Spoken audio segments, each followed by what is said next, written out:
Seja bem-vindo a mais uma edição semanal do Agro Não Para.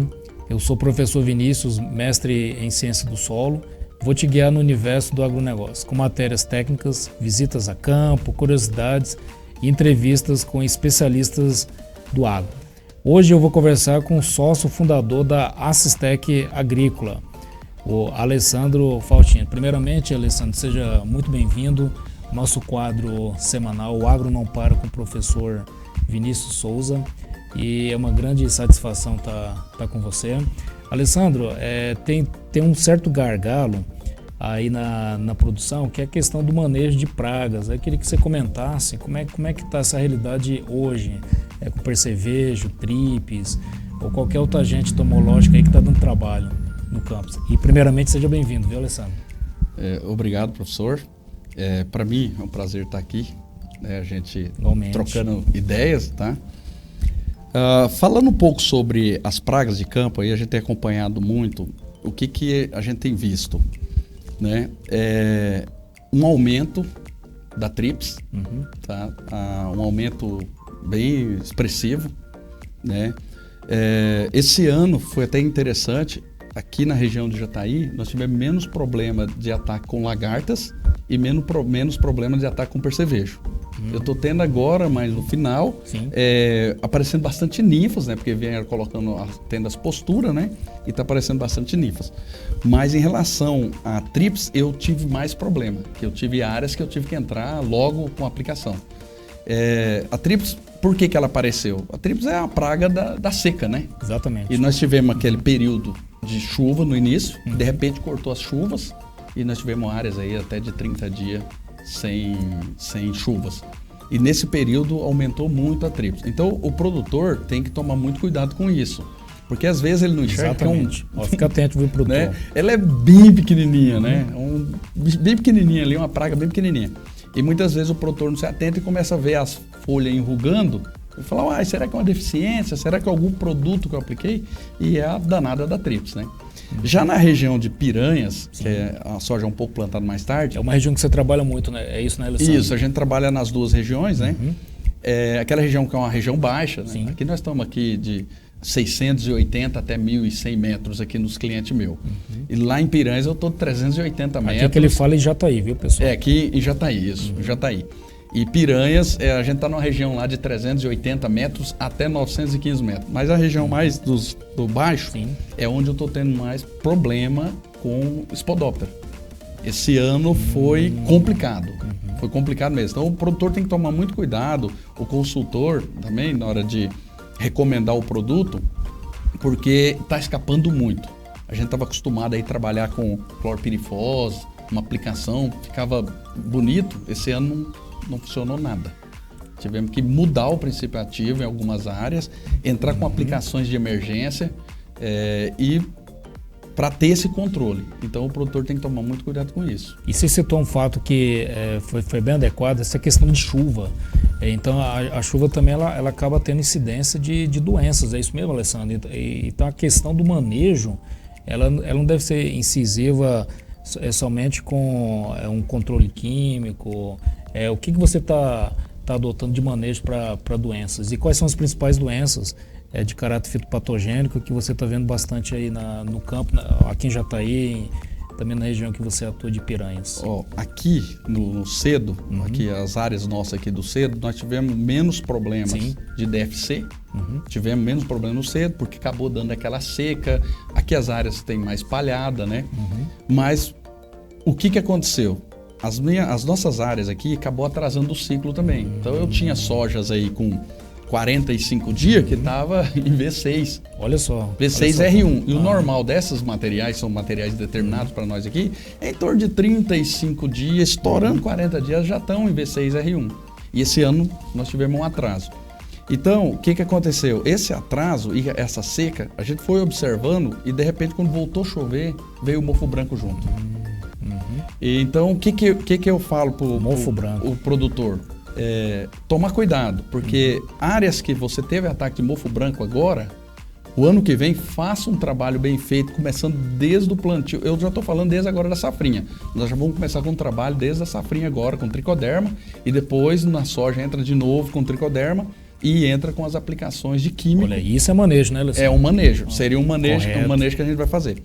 Então, aqui já está eu mais tranquilo em DFC, né? Ferrugem até agora nós não tivemos problema nenhum. Já quando a gente parte para a área de piranhas, que é o baixo, né? Que a gente fala, aí lá são áreas mais de abertura, áreas mais novas, não tem palhado no solo, você vê nitidamente o tanto de septória e cercóspora nas primeiras folhas. Então eu tenho áreas que a soja com 40 dias, a gente entrando com a aplicação no vegetativo ali, porque lá está diferente daqui, lá nós não pegamos aquela seca, porque planta mais tarde. Então lá o problema nosso é a chuva. Então eu tô atrasando lá até em 10 dias a aplicação de fungicida, porque não está conseguindo aplicar. Então o que a gente está observando? Nessas áreas que está atrasando, cercóspora septória está montando mesmo. Porque bate a chuva, né, no solo, o solo bate na folha. Fator de umidade, incidência isso, alta. machuca e ela está entrando. Então, assim, infelizmente é um problema de clima, né? Mas eu sempre falo para o produtor, deu V6, V5, V6, faça um vegetativo. Se você fizer um vegetativo, você está com um preventivo tranquilo na sua soja. Olha, pessoal, então em cima disso, principalmente a questão da pluviosidade, porque hoje chega assim uma frente fria. A climatologia agrícola é um aspecto muito importante que eu vejo que os produtores hoje estão adotando com uma certa facilidade. Por exemplo, teve um encontro lá em Paraúna, abertura de soja, e convidaram um especialista em climatologia. Aí vem a pergunta, viu, Alessandro? E essa questão, principalmente, de conduzir uma lavoura. Então, você espera-se um regime pluviométrico adequado em novembro, não tem.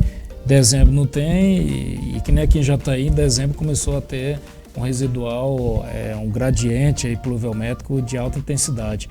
Aí a pergunta vem o seguinte, e essa condução dessa lavoura, Alessandro, como é que vai ficar? É complicado, professor. É complicado porque assim, a gente teve uma ideia que ia faltar chuvas em outubro, né? Veio se dizendo chuvas em outubro, ia chover mais ou menos em novembro, ia alinhar, e que realmente janeiro e fevereiro ia ser muita chuva. O que aconteceu? Nós tivemos chuvas boas no início de outubro, tivemos chuvas boas, capacidade de campo tranquilo para plantar, teve gente que plantou 26 de setembro. Não tem noção, porque eu tive área de cliente meu que dia 5 de outubro já estava com mais de 100 milímetros. Então, vamos plantar. Já está mais do que adequado para a capacidade de campo. Plantamos, tranquilo, soja, quando foi final de outubro, veio a seca. Do dia 20 de outubro, aproximadamente 25 de outubro até 25 de novembro, nós tivemos chuvas localizadas.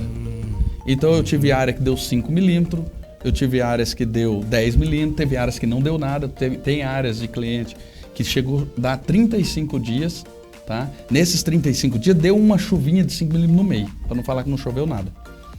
Aí cai naquele negócio, como que você vai fazer as aplicações de fungicida? Exatamente. Como que você vai fazer as aplicações de inseticida? Porque se está seco, nem o inseticida não funciona direito. Que era o que você comentou anteriormente. Isso. Então, assim, minha soja estava dando V6, eu não conseguia fazer a aplicação. Por quê? Porque eu chegava lá de manhã, a soja estava com a folha virada. Né? É difícil, professor, é um desafio para a consultoria, é um desafio. O que nós começamos a fazer? As aplicações que a gente consegue fazer, vamos fazer de madrugada. Tá? Então vamos fazer de madrugada as aplicações, faz aí uma bomba, 2 bombas no máximo, para. E nós vamos levando devagarinho. Só que com isso acabou atrasando, igual eu falei no começo, acabou atrasando aquelas aplicações que a gente tinha que fazer, que a soja ficou mais tarde o ciclo, né? Ela alongou o ciclo, né?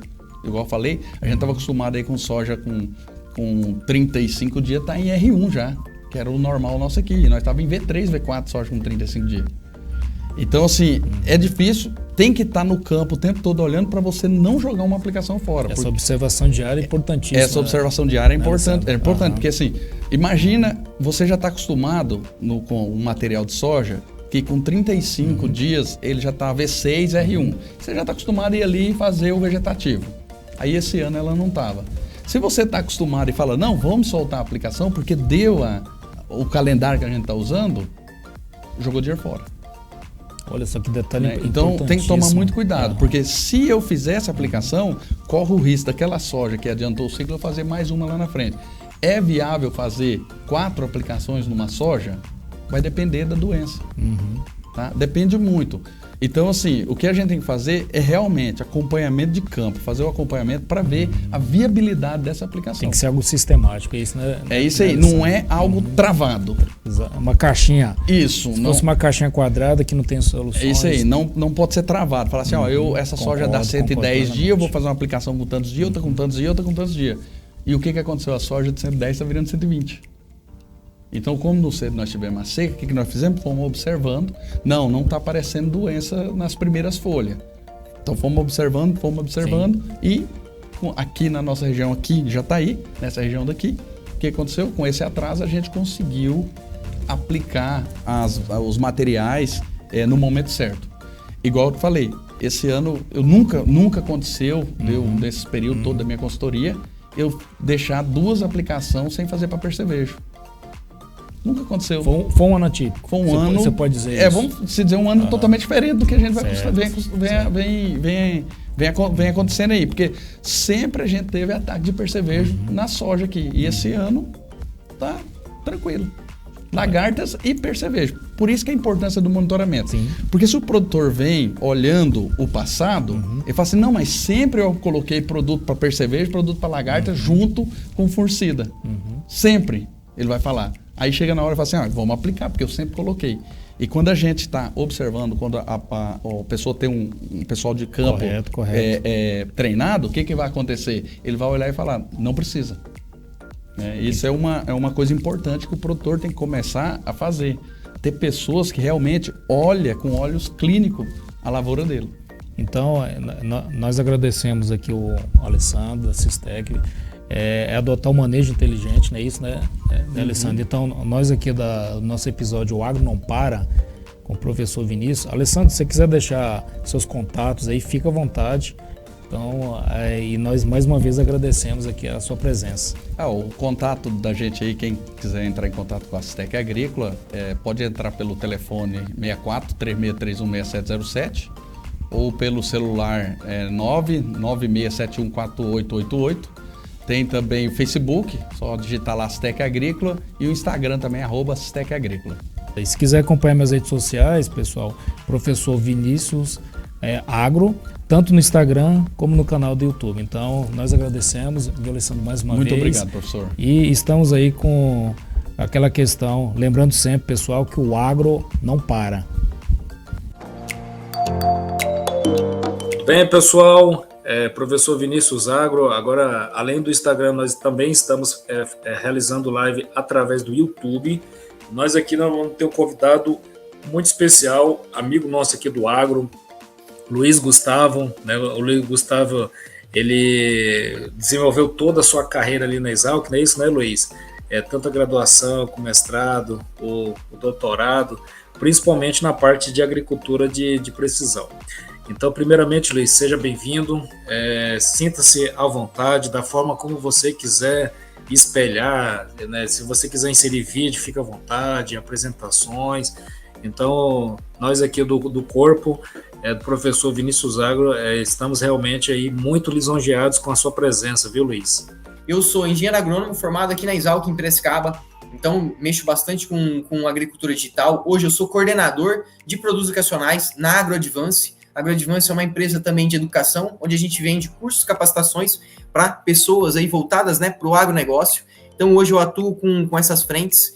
Mexo bastante com tecnologia digital. Já vou compartilhar aqui a minha tela e mostrar um pouquinho para vocês, turma, que eu escuto muito, tá? Quando a gente fala de novas tecnologias, quando a gente fala aí de tecnologias digitais, que ou é muito caro, ou Luiz, isso daí não é para minha realidade. Luiz, cara, não funciona aqui na minha região. Então, deixa eu só inverter aqui que eu tô com 2 telas.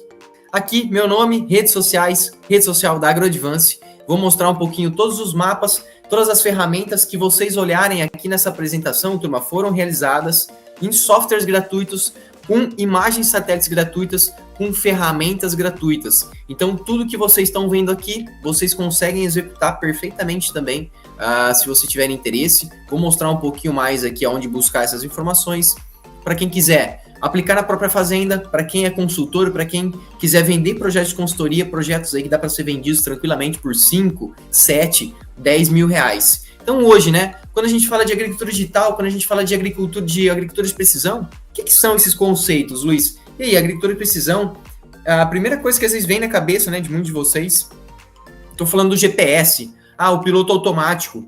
Não, o piloto automático, turma, o GPS, são ferramentas para a gente praticar agricultura de precisão. Quando a gente fala em agricultura de precisão, agricultura digital, tem muitos termos aí que estão surgindo no mercado, né? 3.0, 4.0, 5.0, 6.0. Então, refere, né, ao nível de tecnificação que a gente tem aí nas fazendas. Muito disso também é um pouco de marketing, tá? Para vender aí os produtos. Quem vai comprar o GPS 4.0 se eu tenho o GPS do concorrente 5.0, né? Então, aí vocês vão ver bastante coisa aparecendo, mas o conceito geral é gerenciar os nossos sistemas de produção, gerenciar as nossas lavouras, entendendo que elas não são uniformes. Todo mundo que está no campo aí sabe que eu tenho um talhão que produz menos, eu tenho um talhão que produz mais. Como que eu faço, né, que os dois talhões dão retorno financeiro para mim? No final do dia, o produtor quer o quê?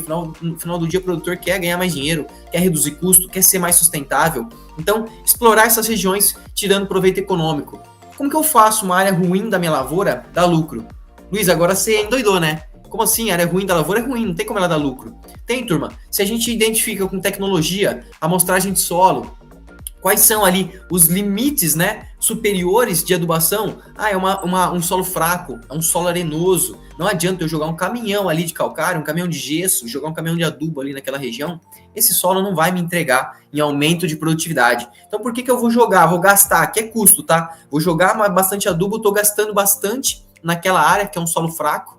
E aqui, às vezes, onde eu tenho um solo argiloso, onde eu sei que é uma área boa da minha lavoura, onde eu sei que é uma área mais produtiva, às vezes eu coloco pela média, né? Então, o que eu faço, né, com área ruim? Como é que a área ruim dá lucro pra gente? Às vezes eu reduzo o custo, reduzo a quantidade de adubo que eu coloco naquela região. Óbvio que eu preciso ter uma análise de solo, preciso ter uma análise física, química, para entender quais são os meus limitantes. E aí, onde que é a área boa da minha lavoura? Área argilosa, área que eu tenho ali condições, né, de incrementar a minha adubação, de fazer um manejo mais eficiente. Às vezes, se eu faço a realocação, eu pego esse adubo que eu vou jogar na área ruim, eu realoco para a área boa da minha fazenda, eu já consigo ter um incremento em produtividade. Então, se eu trato pela média, eu erro duas vezes. Aonde que é ruim, às vezes eu coloco a mais. Aonde que é bom, às vezes eu deixo de colocar adubo. Então, fazer pela média hoje não é uma solução. Então, vocês estão aí no campo, né? Vou mostrar aqui na apresentação quanto que dá para economizar apenas com uma aplicação de um produto dentro da lavoura. Hoje tudo taxado em dólar, o dólar está explodindo aí nas alturas, então a gente tem que gerenciar as nossas lavouras sabendo que elas não são uniformes. Por que eu vou aplicar em dose média? Se eu sei que tem lugar que é ruim, se eu sei que tem lugar que é bom. Luiz, tá, beleza, eu entendi. Só que eu não sei onde que é ruim, onde que é bom aí da minha lavoura. Então a gente pode utilizar ferramentas digitais, a gente pode utilizar imagens de satélite, a gente pode utilizar tecnologias para conseguir identificar essas manchas no campo e conseguir aí ter mais resultado, ser mais eficiente. Então, agricultura de precisão, mais segurança na tomada de decisão, otimização dos insumos, economia financeira, economia de recursos, visualização da propriedade, melhoria nas atividades e maior controle da fazenda. E a tradicional? Eu vou aplicar pela média. Usa a estratégia ali do toca-o-pau, né? Regula a calculadora aí para 2 toneladas, toca o pau, aplica aí na fazenda inteira. Então tem área que vai precisar de mais, tem área que às vezes não precisa, né? Daquela necessidade de adubação. Então vocês parem agora para pensar. Quantas vezes eu falei aqui que a agricultura de precisão é só para fazendas grandes? Nenhuma, né? Vocês não escutaram aqui sair da minha boca. Por quê? Porque, de acordo com o conceito, a agricultura de precisão é manejar melhor, manejar de uma forma diferente. Independente se a minha fazenda tem 1 hectare, tem 10 hectares, ou se ela tem 100 hectares, 100 mil hectares. Então, gerenciar os nossos sistemas produtivos, pensando em otimizar a aplicação dos insumos, otimizar, tá? Não reduzir, por quê? Na minha dissertação de mestrado, a gente aplicou mais insumos na área, mas teve um maior retorno. Então, obtivemos aí mais produção de laranjas por hectare. Aplicamos aí mais insumos e aí, comparado com a aplicação tradicional, a gente conseguiu aumentar 1,5 milhão de reais em toneladas, né, por hectare, em toneladas na fazenda inteira, né? Era uma área de 125 hectares de fazenda de citros, 1,5 milhão de reais em 7 anos, utilizando a agricultura de precisão para fazer ali uma adubação mais inteligente. Então, pensar como eu posso reduzir custo, como eu posso aumentar a minha produtividade. Esse é um exemplo, de novo, mapa foi feito aqui no QGIS. QGIS é um software gratuito, vou mostrar um pouquinho mais para vocês mais para frente ao longo da apresentação. Não tá aparecendo aqui que tá pequeno, tá? Não vou conseguir dar um zoom, mas é uma área aqui de um cliente que eu atendi, se eu não me engano, em 2020, 3 hectares na beira de um rio aqui, um solo argiloso pra caramba, ele ia fazer aqui uma fazenda de pastagem, ele queria intensificar, 3 hectares, eu quero fazer melhor, Luiz, eu quero fazer de uma forma mais eficiente. Para pecuária, turma, se eu tiver, em vez de ter 3 hectares aqui, soltar a boiada, deixar Deus dará, eu posso dividir em áreas menores. Então, os animais vão consumir melhor a forragem, vão engordar mais, eu vou conseguir produzir mais por hectare, né? Eu vou conseguir produzir mais na mesma área. Então, aqui o projeto, ó, 3 hectares. Ele vai fazer aqui 8 talhões com cerca elétrica. Aqui tem laranja, né? Um corredor que os animais vão andar aqui. Chegar aqui numa área que tem água, numa área que tem sal mineral, e depois voltar para o pasto. No futuro, ele quer dividir de novo. Então é modular. Aqui de 8, depois ele passa para 16. Cada talhãozinho, mais uma cerca elétrica aqui no meio. E aí a gente vai ter, em vez de 3,5 hectares, piquetes aqui, ó, de 0,2 hectares. Eu consigo rotacionar melhor meus animais. Eu consigo produzir mais na mesma área. Aumentei a minha fazenda? Não, ela está no mesmo tamanho. Só que eu otimizei a minha produtividade. Obrigado, professor. Tentei mostrar um pouquinho aqui. Não muito na teoria, tá? Porque a teoria às vezes é chata. Se eu ficar Sim. Né? O que é um NDVI? Ele usa radiação multi-hiperespectral, onda de eletromagnética, usa no comprimento de 670 nanômetros. Turma, aqui não é o objetivo, tá? Se vocês quiserem, a gente tem cursos, a gente tem capacitações, todo disponível, mas mais para mostrar assim, como que eu pego essa tecnologia e eu aplico. Se eu vou usar de satélite, de drone, qualquer que seja a ferramenta, tentei mostrar para vocês como aplicar essas ferramentas, como utilizar essa tecnologia no campo, gratuito, né? Usando ferramentas gratuitas em qualquer tamanho de fazenda. Então, espero que vocês tenham gostado. Foi legal, professor? Fez sentido? Dá para usar muita coisa ainda no campo hoje, né? E a gente não está usando nem 10% disso. Olha só, então quer dizer que dentro da quantidade de dados, porque como você colocou muito bem, Luiz, são dados que têm que ser reproduzíveis, têm que ser inteligíveis. E às vezes o produtor, né, na sua apresentação que eu notei aqui, não sabe nem a área útil que está sendo utilizada. É isso mesmo que acontece, Luiz, que você verifica no dia a dia? Professor, 99%. Sempre tem, eu não vou falar 100, tá? Porque sempre tem aquele que às vezes o cara tem, né? Mas, a maioria, você tá falando com ele aí, e aí, quanto que você tem de área útil na propriedade, né? Tira a floresta. Luiz, eu não sei. Então, assim, cara, muita gente, professor, ainda não tem essas informações. E é o básico, né? Eu vou comprar semente de soja, eu vou comprar semente de milho. Eu preciso da área, né? Para comprar ali, se não vai sobrar ou vai faltar. Dos dois aí, estamos errando, né? Não posso deixar nem faltar, nem sobrar. Então, assim, às vezes o básico, o produtor às vezes não tem, vai planejar colheita, não sabe muito bem quanto que ele tem de área, ele quer comprar uma semeadora, e aí não sabe se aquela área que ele tem na fazenda, né, vale a pena a semeadora, hoje até uns 400 hectares para grãos aí, vale a pena ele ter uma semeadora? Sim. Mais do que isso, às vezes se ele tiver duas, vai ficar ociosa, tem custo fixo, e às vezes esse mapa aqui, o cara pode fazer até no Google Earth. O Google Earth, o cara desenha ali, né, qualquer jeito, né, faz certinho onde tá as cercas, já é uma informação muito bacana. Então hoje a gente às vezes tá pensando muito para frente, né, de imagem de satélite, de um drone, de tecnologias muito mirabolantes, e às vezes o produtor não tem o básico, sabe, para começar. Eu concordo plenamente, e principalmente aí que tem agricultura de precisões e agricultura de precisões.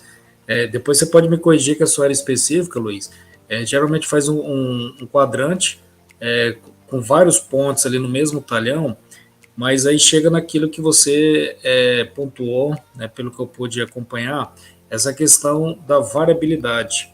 A variabilidade de produtividade naquele mesmo talhão. Então por exemplo, vou citar aqui um talhão que vai ter 75 sacas de soja e o outro no mesmo talhão com 49. Então aí tem algumas empresas, a gente não vai citar, coloca tudo na mesma média que necessitou, só que tem aquela questão, será que não seria melhor, como você fez aí, trabalhar aquela área que está com 49 sacos no mesmo talhão para aumentar a produtividade? Eu acho que é bem assim, né, Luiz? Positivo, professor. E pensa que essa área de 49 sacas, eu preciso entender, eu preciso conhecer ela. O que está afetando ali? No agro, por mais que seja uma ciência exata, né, não é tão exato assim, né? A nossa empresa céu aberto aí pode ser praga, pode ser doença, pode ser chuva, pode ser água, pode ser N fatores. Então, se eu entendi que essa área de 49 hectares é um solo raso, é um solo pedregoso, é um solo, às vezes, com pouca matéria orgânica. Então, às vezes, ela nunca vai me entregar 75 sacas. Beleza, Luiz, mas eu acho que 55 ela entrega. Eu acho que 60 ela entrega. Beleza, então eu não posso fazer adubação, aplicação de insumos para 75. Eu faço às vezes para 60, que eu sei que é o limite daquela área, e eu consigo reduzir custos. Você está vendo que aqui, de 60 para 75, eu vou ter que jogar quilos a mais por hectare, né? De nitrogênio, de fósforo, de potássio, KCl, MAP. Então, se eu entendi, mas para isso é preciso amostragem de solo. Não é só, não, aquela área ali minha é ruim, então eu vou jogar para isso. Não, às vezes falta adubo, né? Falta a comida ali para a planta. Então, por isso que é preciso usar ferramentas para a gente entender o que está acontecendo ali na fazenda. E aí, se eu entendi que é adubação, beleza. Dá para melhorar? Dá para jogar adubo? Dá. Então vamos jogar. Não, não é física. Beleza, dá para eu pegar aquele solo que é arenoso e transformar em argiloso? Não dá, né? Então, assim, eu tenho que manejar conforme o solo. Então, um pouquinho parecido, professor, quando a gente vê nematóide, por exemplo. Sim, sim. Vai eliminar o nematóide? Não. Então, eu tenho que conviver com ele, né? Nunca, às vezes, eu vou conseguir esverdear aquela região ali, essa região que você falou aí de 49 sacas. O produtor quer muito esverdear, né? Ele olha na lavoura vermelha, dói na alma dele, né? Eu quero deixar tudo verde, quero deixar tudo produzindo 75. Só que eu tenho que aprender, quando a gente fala de agricultura de precisão, a conviver com manchas diferentes na minha fazenda. Se eu sei que é uma área de baixa produtividade, beleza, tá ok. Eu vou manejar aquela área como se fosse uma área de produtividade baixa, convivendo que aquela área vai ser vermelha ali, vou ter áreas melhores na minha fazenda. E o adubo que eu ia colocar naquela área, às vezes, em vez de gastar R$200 por hectare ali, eu pego os 200, jogo na área boa. O que eu faço com aquela área boa? Eu aumento a produtividade. Gastei reais a mais? Não. Peguei os 200 que eu ia jogar aqui e joguei aqui. E consegui ter uma rentabilidade maior. Então é um pouquinho nessa linha, tá? Que a gente tenta passar aí para os clientes, para os alunos que a gente dá aula, de agricultura de precisão. Tentando entender as manchas, a variabilidade, tentando manejar para a gente otimizar. No final do dia, de novo, né? Vou bater na tecla aqui porque é preto no branco com vocês que estão assistindo. É custo. O produtor também, ele quer ganhar mais dinheiro. Exatamente, custo. Ser mais eficiente. Não tem, né? É bonito, né? Eu vou fazer porque eu gosto de usar um satélite. Não. Se não resolver uma dor ali, se não resolver um problema, o produtor não vai aplicar. E essa questão das ferramentas, como você colocou muito bem, são várias ferramentas aí. Eu vi que tem de países exteriores, Alasca, NASA, aqui no Brasil também, como você colocou muito bem, a questão do cadastro ambiental, localiza a cidade. Então tem toda a característica ali da fazenda, a questão de... eu falo para meus alunos, sabe, Luiz, principalmente o seguinte: para você identificar um zoneamento de produtividade, principalmente focado em fertilidade, o que é importante? Conhecer o tipo de solo. Eu vi ali que você deu uma pontuações da altimetria, aquela parte de levantamento topográfico que nós vimos ali bem no comecinho, né, Luiz? Bem no comecinho da graduação da agronomia, e é uma parte ali que, às vezes, grande parte dos estudantes não tem essa noção aí da declividade, e eu vi que você pontuou muito bem, porque conforme ali a topografia que você explanou até numa dimensão tridimensional, pode confeccionar uma produção agrícola ou não uma produção agrícola. Seria assim, né, Luiz? Eu tenho exemplos, professor, foi excelente isso, tá? A pecuária, a pastagem ali em si, né? É uma gramínea, ela responde muito, cara, a água no solo. Então, às vezes eu vejo nas fazendas dos clientes, quando eu faço esse mapa de altimetria, e aí eu cruzo ele com um mapa de NDVI, ou seja, com potencial de... Qual que é o potencial daqueles pastos versus a altimetria? Eu vejo que, às vezes, partes mais baixas, às vezes está perto de um rio, às vezes tem mais argila, tem mais água, são os melhores pastos da fazenda do cliente. Por quê? A gente pega a altimetria, são áreas mais baixas, geralmente tem mais argila, né? Vai escoar para aquelas regiões, acumula mais água. Então a pastagem responde muito bem. Então, conhecer o tipo de solo. Por isso que eu falei, professor, se eu tenho só um mapa, cara, às vezes não me ajuda muito, é o NDVI. Aí se eu tenho mapa, por exemplo, de altimetria, depois eu tenho fertilidade do solo, eu tenho física do solo, esse daqui é altimetria, eu tenho física do solo, depois eu tenho, que forragem que ele tem, sabe? Quanto mais dados, quanto mais informações a gente tiver de cada talhão, menos errado vai, vamos falar assim, o que a gente faz aqui com a agricultura digital? Tenta errar menos. Então, a gente vai tentar errar menos ali naquela região. Como que eu erro menos? Cara, com o máximo de informação possível que eu tiver daquela região. Show de bola, turma. Obrigado a todos que assistiram aqui a gente, né? Compartilharam também o conhecimento junto conosco nessa noite. Obrigado, Luiz. Nós que agradecemos, e eu gosto de terminar o seguinte, Luiz. Lembrando que o agro não para. Obrigado, Luiz. E tamo juntos aí. Lembrando que o agro não para. Obrigado, Luiz.